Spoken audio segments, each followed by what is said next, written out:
In the quiet village of Whisperwood, nestled at the edge of a lush forest, children always slept soundly at night.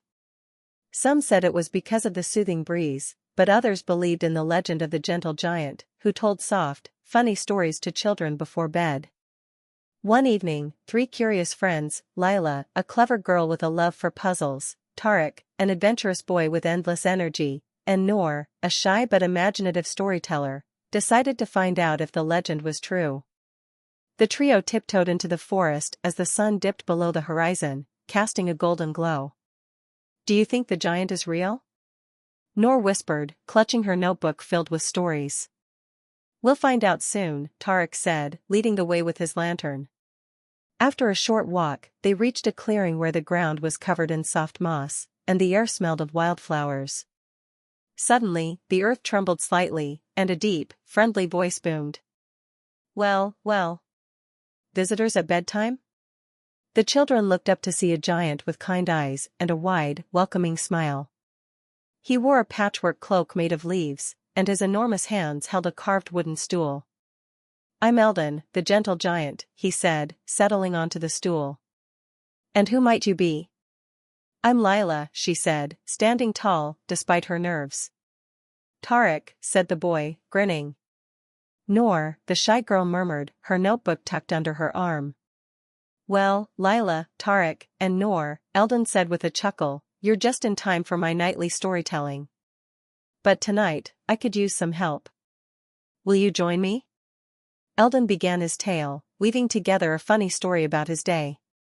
"This morning, I accidentally scared a flock of birds because I sneezed loudly. Feathers everywhere. And then, I tried to help some squirrels gather nuts, but I dropped the basket and, well, let's just say squirrels don't like when their snacks roll away." The children laughed, imagining the scene. "I think your stories could use some details," Noor said softly. "Details? Like what?" Eldon asked, intrigued. "Well," Noor began, flipping through her notebook, "you could describe the birds' bright feathers and how they circled back to scold you." Eldon's eyes twinkled. "You're right. Let's make the story even better together." Lila chimed in. "And when the squirrels got their nuts back, maybe they invited you to join their picnic. And you made a leaf sandwich with them," Tarek added, laughing. As the children helped Eldon build his story, they felt the clearing fill with magic.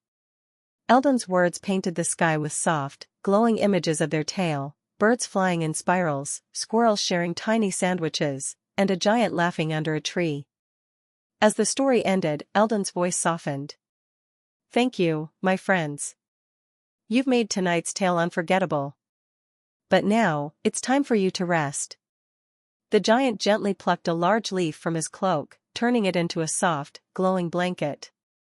He spread it across the mossy ground for the children to lie on. As Eldon hummed a deep, calming tune, the children felt their eyelids grow heavy.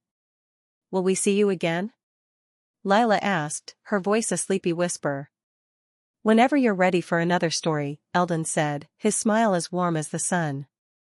When the children woke the next morning, back in their own beds, they found a small carved wooden figure of Eldon on their windowsills, a reminder of their magical night. From that day on, they carried the gentle giant's kindness and laughter in their hearts, knowing that sometimes, the best stories are the ones we share together.